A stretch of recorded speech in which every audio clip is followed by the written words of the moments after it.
जैसे एक अच्छे क्रिकेट टेस्ट मैच के ओपनर खिलाड़ी में 3 खूबी होनी चाहिए। उसे ये पता होना चाहिए कि कौन सी गेंद बैट से खेलनी है, कौन सी गेंद उसे खाली निकाल देनी है और कौन सी गेंद अपने पैर से यानी पैड से खेलनी है। जिस खिलाड़ी को ये तीनों चीजें पता होती है उसी को ही दुनिया का बेहतरीन टेस्ट क्रिकेट ओपनर कहा जाता है। ऐसे ही मेरे प्यारे बच्चे, सेलेक्टेड स्टूडेंट के लिए भी 3 चीजें बहुत जरूरी है। सबसे पहली चीज, आपकी स्ट्रेटजी आपके सामने बिल्कुल क्लियर होनी चाहिए। आपको क्या पढ़ना है, कितना पढ़ना है, कहां से पढ़ना है। आपकी ये स्ट्रेटजी बिल्कुल क्लियर होनी चाहिए कि हमें कौन कौन सी चीजों को नहीं पढ़ना।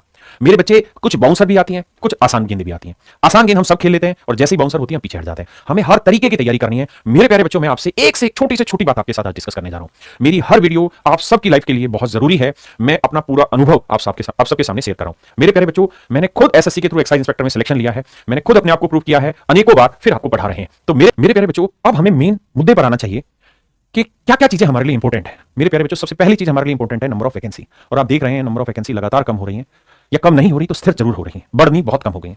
अगर वैकेंसी लगातार कम होती चली जाएंगी मेरे प्यारे बच्चों, तो उसका एक रिजल्ट होगा कट ऑफ ऊपर जाना। मेरे प्यारे बच्चों, नंबर ऑफ एप्लीकेंट लगातार बढ़ रहे हैं। जो बच्चे एग्जाम दे रहे हैं उनकी संख्या लगातार बढ़ रही है, क्योंकि भारत में लोअर क्लास और लोअर मिडिल क्लास के पास केवल एक ऑप्शन है और वो है नौकरी। तो हर बच्चा जब जवान होता है तो पहला प्रयास सरकारी नौकरी का करता है, उसके बाद प्राइवेट नौकरी करता है। तो नंबर ऑफ एप्लीकेंट बढ़ते चले जा रहे हैं मेरे प्यारे बच्चों, इस कारण भी हाई कट ऑफ जा रही है। तीसरा मेरे प्यारे बच्चों, फास्ट सिलेक्शन प्रोसेस। अगर केंद्र सरकार की नौकरियां जहां 1-1 लाख रुपया, 80,000 रुपए तनख्वाह है, अगर मेरे प्यारे बच्चों वहां मात्र 8 महीने में फाइनल सिलेक्शन हो जाएगा तो कट ऑफ तो ऊपर जाएगी, बच्चों का इंटरेस्ट तो बढ़ेगा ही बढ़ेगा। मेरे प्यारे बच्चों, कट ऑफ ऊपर जाने के बहुत सारे कारण हैं। ये उन कारणों में से मैंने मुख्य कारण आपके साथ डिस्कस किए। अब मेरे प्यारे बच्चों, हम सिलसिलेवार तरीके से डिस्कस करते हैं कि जितने भी मैंने एग्जाम बताए, चाहे वो सीजीएल का एग्जाम हो, सीपीओ का एग्जाम हो, सीएचएसएल का एग्जाम हो, एमटीएस का एग्जाम हो, दिल्ली पुलिस का एग्जाम हो, या किसी स्टेट एग्जाम की बात करूं, इन सारे ही एग्जामों में कौन कौन सी चीजें पूछी जाती हैं। तो मेरे प्यारे बच्चों, एक सब्जेक्ट मैथ पूछा जाता है, रीजनिंग पूछी जाती है, इंग्लिश पूछी जाती है, जीएस पूछी जाती है। अगर मेरे प्यारे बच्चों, मैं सीजीएल की बात करूं, सीजीएल 2023, और अगर मैं जनरल बच्चे की बात करूं, जनरल बच्चे की मेरे प्यारे बच्चों मैं बात करूं, तो जनरल बच्चे के लिए आपको बता दूं कि प्री की जो कट ऑफ थी वो 172 थी आउट ऑफ 200। 200 में से 172 नंबर वाले बच्चा क्वालिफाई था। मैं जनरल की बात करूं मेरे प्यारे बच्चों, 50 नंबर का मैथ होता है, 50 नंबर की रीजनिंग होती है, 50 नंबर की इंग्लिश होती है, और मेरे प्यारे बच्चों 50 ही नंबर की जीएस होती है। अगर मैं आपको बिल्कुल हल्के तरीके से बात समझाऊं कि आपका आज का अगर मैं रोज स्कोर हर एक पेपर में 30-30 नंबर ले लूं, तो भी मेरे बच्चे आप देखेंगे कि इन चारों पेपर में टोटल आपके 120 नंबर बने, आपका सिलेक्शन नहीं हो रहा, प्री क्वालिफाई नहीं हो रहा है। मेरे प्यारे बच्चों, वहीं अगर मैं बात करूं कि भाई हर एक में हम 40-40 नंबर ले लें, जनरल बच्चे की बात कर रहा हूं, तो भी आप देखेंगे 160 नंबर बने और अभी भी आपका प्री क्वालिफाई नहीं हो रहा, 160 नंबर पे भी प्री क्वालिफाई नहीं हो रहा। इसका मतलब आपकी रणनीति इतनी अहम है सिलेक्शन में, अगर वहां चूक हुई तो आप गए काम से। मेरे प्यारे बच्चों, अब आपको जो तीर मारना है वो मछली की आंख में मारना है, लेकिन मछली की आंख आपको स्पष्ट दिखाई दे, वो देखने का काम आपकी रणनीति तय करती है। मेरे बच्चे, मैं हमेशा जब भी कोई बात कहता हूं तो बहुत अनुभव के आधार पर आपसे चर्चा करता हूं। मेरे बच्चे, अगर हम इस हिसाब से देखें तो 160 नंबर भी अगर आप आ गए तो भी आप क्वालिफाई नहीं है प्री में। प्री की कट ऑफ जनरल बच्चे की 172 है, तो ये कैसे 172 तक पहुंचा जाए, हमें एक एक चीज को साफ सुथरे तरीके से समझना होगा। मेरे प्यारे बच्चों, अगर मैं मैथ की ही बात करूं और मैं सीजीएल 2022 की बात करूं, तो टायर 1 जो एग्जाम था उसमें अरिथमेटिक से 60% क्वेश्चन थे, एडवांस से 40% क्वेश्चन थे। टायर 2 में अरिथमेटिक और बढ़ गया और एडवांस थोड़ा घट गया। वही मेरे बच्चे, रीजनिंग में वर्बल और नॉन वर्बल की बात करें तो इतना हिस्सा था, वही ग्रामर और वोकैब और क्लोज टेस्ट की बात करें तो इतना हिस्सा था। जीएस में बात करें मेरे बच्चे, प्री और मेंस में तो पॉलिटी इतने परसेंट नंबर कंटेन कर रही थी, हिस्ट्री, ज्योग्राफी, इकोनॉमिक्स, साइंस और करंट, यानी अगर थोड़ा सा ध्यान दें तो साइंस वाले पोर्शन सबसे ज्यादा नंबर से पूछा जा रहा था। और साइंस में भी अगर हम बात करें मेरे प्यारे बच्चों, तो फिजिक्स के सबसे ज्यादा क्वेश्चन पूछे जा रहे थे। ये बात है 2022। यहां आपको अगर स्पेसिफिकली मैथ के बारे में चर्चा करूं तो एडवांस गिर गया, अरिथमेटिक उठ गया। मेरे प्यारे बच्चों, अगर मैं बात करूं सीजीएल 2023 की, तो सीजीएल 2023 में अरिथमेटिक 70% और ऊपर उठा दिया और एडवांस बिल्कुल गिरा दिया। अगर मैं मींस की बात करूं तो मींस में एक सिंगल क्वेश्चन भी एडवांस का नहीं था, एक सिंगल क्वेश्चन भी जिसे हम प्रॉपर कह पाए एडवांस का पूरा ही अरिथमेटिक था। लेकिन फिर भी मैं चैप्टर के प्रारूप के अनुसार आपको कह रहा हूं कि लगभग 15% से भी नीचे एडवांस था और 85% से ऊपर अरिथमेटिक था। यानी आप देख रहे हैं कि एग्जाम की स्ट्रेटजी आज के टाइम में ऐसी हो गई है कि अरिथमेटिक का पोर्शन बहुत ज्यादा हो गया और एडवांस का पोर्शन बहुत कम है। ऐसे मेरे बच्चे, रीजनिंग में, इंग्लिश में और जीएस में ये चीजें पूछी जा रही हैं। इस तरीके से आज के टाइम में सिनेरियो है स्कोर का मेरे प्यारे बच्चों। अब हम बात कर रहे हैं आगे। अब मेरे प्यारे बच्चों, हम बात करते हैं कि सिलेक्शन लिया कैसे जाए।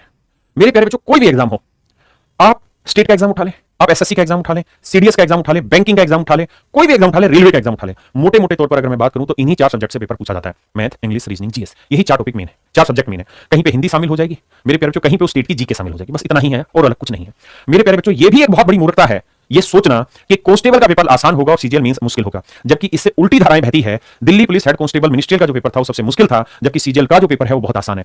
यानी एमटीएस का लेवल ज्यादा हो जाता है बहुत बार और सीजीएल का लेवल कम। मेरे बच्चे, मैं कहना ये चाह रहा हूं कि आपकी रणनीति बहुत साफ सुथरी यहां समझ में आनी चाहिए कि मेरे बच्चे, एमटीएस हो, सीएचएसएल हो, कांस्टेबल जीडी हो, सीजीएल हो, सीपीओ हो, या कोई स्टेट एग्जाम हो या बैंक हो, मेरे प्यारे बच्चों, आज के टाइम में क्वेश्चन का लेवल लगभग सबका सेम है। मेरे बच्चों, अगर मैं बात करूं तो हर एक एग्जाम में एक जैसी ही चीजें पूछी जा रही हैं।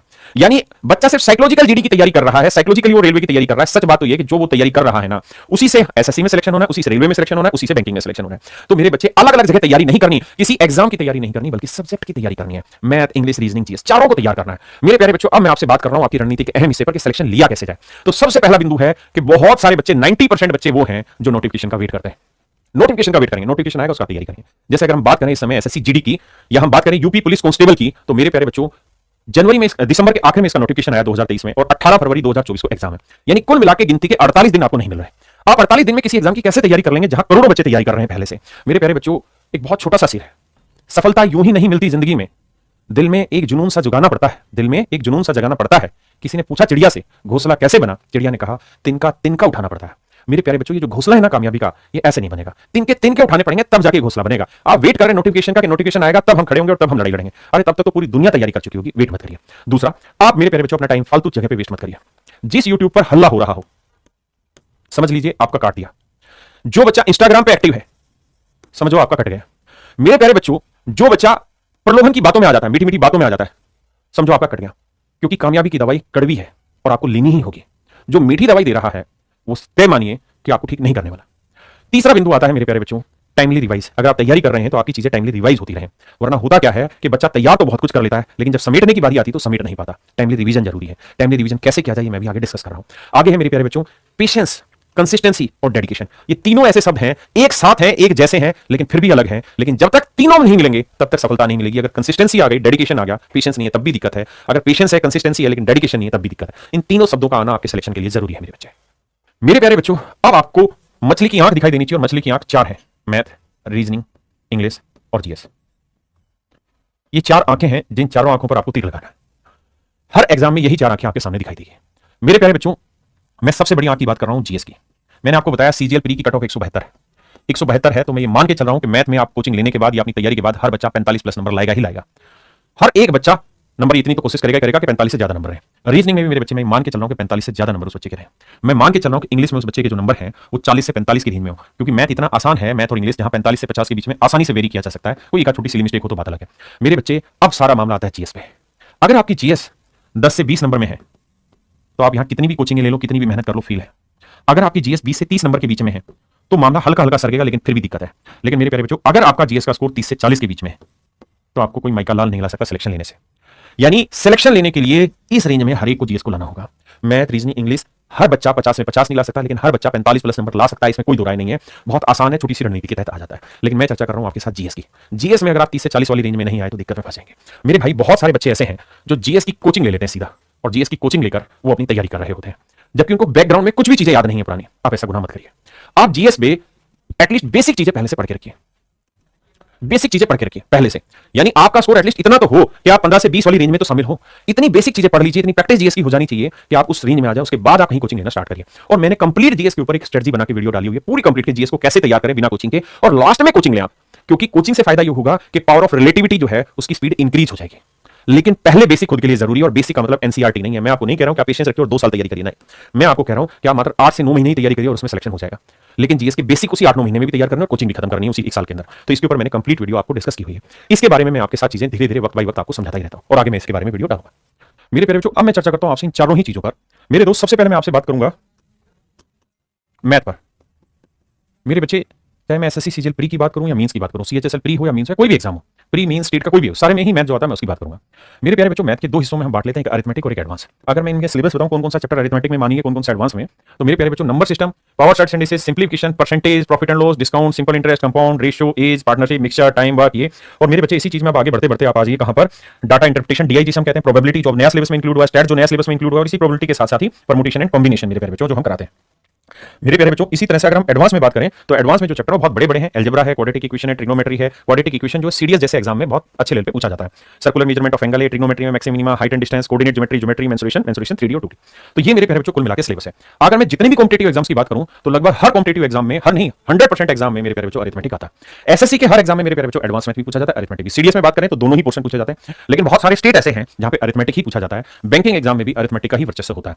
मेरे प्यारे बच्चों, बात करते हैं इसे कैसे पढ़ा जाए, किस तरीके से इसकी तैयारी करी जाए। मेरे प्यारे बच्चों, मैथ में अगर हम चर्चा करें तो मैथ में मैं 3 स्तर से इस तैयारी को बांटूंगा। पहली चीज है, देखिए, किसी भी चीज को समझने के 3 स्तर होते हैं। सबसे पहला स्तर होता है सुनना, दूसरा उसके ऊपर चिंतन करना, और तीसरा उस पर अभ्यास करना। लेकिन अब मेरे प्यारे बच्चों, थोड़ी सी चीजें और बढ़ गई हैं, और उन बढ़ी हुई चीजों की तरफ ही हम आगे बढ़ रहे हैं। देखिए, पहली चीज आती है कॉन्सेप्ट, यानी बेसिक से सीखना चीजों को, बिल्कुल बेसिक से। जिसे हम कहते हैं ना बिल्कुल धीरे धीरे धीरे धीरे एक चीज छोटी से छोटी बातों को बताया जाए। तो आप जहां पर भी जिस भी YouTube की वीडियो में, जिस भी ऐप में कोई टीचर पढ़ाता है, मैं पढ़ाता हूं, कोई भी पढ़ाता है, तो आप ऐसे टीचर से पढ़िए जो बहुत धीरे धीरे पढ़ाए, शांति से पढ़ाए, साफ सुथरा पढ़ाए और एक एक छोटी से छोटी बात आपको समझाता चले, जिससे आप हर कॉन्सेप्ट को खुद महसूस कर पाएं कि ऐसा कॉन्सेप्ट क्यों बना। हर चीज में सिर्फ फार्मूले ही ना लिखवाएं, जो फार्मूले क्यों बन रहे हैं, जहां पे उनकी जरूरत है वहां तक उन सारी चीजों को एक्सप्लेन किया जाए। वो कॉन्सेप्ट है असली चीज जिसके बारे में आपको पता होना चाहिए। इसी को हम मैथ स्पेशल बैचेस के नाम से अनाउंस करते हैं कि भाई मैं मैथ स्पेशल अपना नया बैच ला रहा हूं, ये चीजें, तो इसी को हम मैथ स्पेशल बैचेस कहते हैं। इसमें बिल्कुल आप छोटी से छोटी चीज से लेकर और बिल्कुल टॉप लेवल के क्वेश्चन तक यहां पे सीखते हैं। अगली चीज जो आती है मेरे प्यारे बच्चों, वो है इसकी प्रैक्टिस, कि हम किसी बुक से प्रैक्टिस करें या जो क्वेश्चन हमने क्लास में कराए, मैंने कराए मान लीजिए क्लास में, तो उन सारे क्वेश्चंस को हम यहां पे करें। मैं कैसे पढ़ाता हूं उसके लिए मैंने अपने YouTube पे लेक्चर डाला हुआ है, बहुत सारे लेक्चर डाले हैं, अभी करंट में मैंने एवरेज चैप्टर डाला, वहां से समझ सकते हैं चीजों को कि कैसे पढ़ना चाहिए। अब आते हैं मेरे बच्चे कि हम प्रैक्टिस कहां से करें। मैं बुक से प्रैक्टिस करूं, किसी सीट से प्रैक्टिस करूं, तो मुझे लगता है कि प्रीवियस ईयर क्वेश्चन की जो भी बुक हो, जहां लेटेस्ट प्रीवियस ईयर के क्वेश्चन दे रखे हो, वहां से आप अपनी प्रैक्टिस करनी स्टार्ट करिए। तीसरा जो अहम मुद्दा आता है वो ये कि सर प्रैक्टिस एक तो हुई कॉन्सेप्चुअल तरीके से, वो हमने क्लास में सीखा, हमने उसकी प्रैक्टिस कर ली। तीसरी चीज है कि how to attempt question, how to attempt paper in exam, कि पेपर को अटेम्प्ट कैसे करें एग्जाम में, ये बड़ी चीज है। और इसको मेरे प्यारे बच्चों आप ये समझिए कि अगर आपका ये हिस्सा 90% है तो ये हिस्सा 10% रोल प्ले करता है, क्योंकि आप चतुर तभी बन पाएंगे जब आपके कॉन्सेप्ट क्लियर होंगे, वरना फिर उसे महज तुक्केबाजी कहे जाएंगे कि हम चतुराई सिखाते जाएंगे और जिन सवालों में चतुराई डायरेक्ट लग रही है वहां ठीक है, डिजिटल सम लग गया ठीक है, यूनिट डिजिट लग गया वहां ठीक है, नहीं लगा वहां पे सब कुछ गोल हो जाएगा। तो ये दोनों ही चीजें एक साथ काम करती, अलग अलग काम नहीं करती। और अब मेरे प्यारे बच्चों चौथा पार्ट आ गया मैथ का रिवीजन, जो मेरी रणनीति का सबसे अहम हिस्सा है, जो मेरी रणनीति का सबसे अहम हिस्सा है।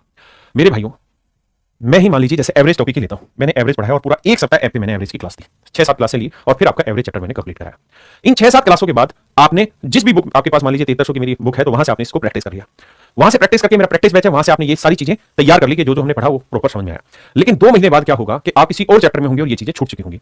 अगर हम इसका रिवीजन करने जाएं तो रिवीजन करें कैसे भाई, क्या ये 7-8-9 क्लासें जो इसको पढ़े रिवीजन में, या 7300 के दोबारा सोल्व करें या प्रैक्टिस बैच करें, तो रिवीजन कैसे करें। तो मेरे प्यारे बच्चों ये सबसे अहम पड़ाव है कि रिवीजन कैसे करें।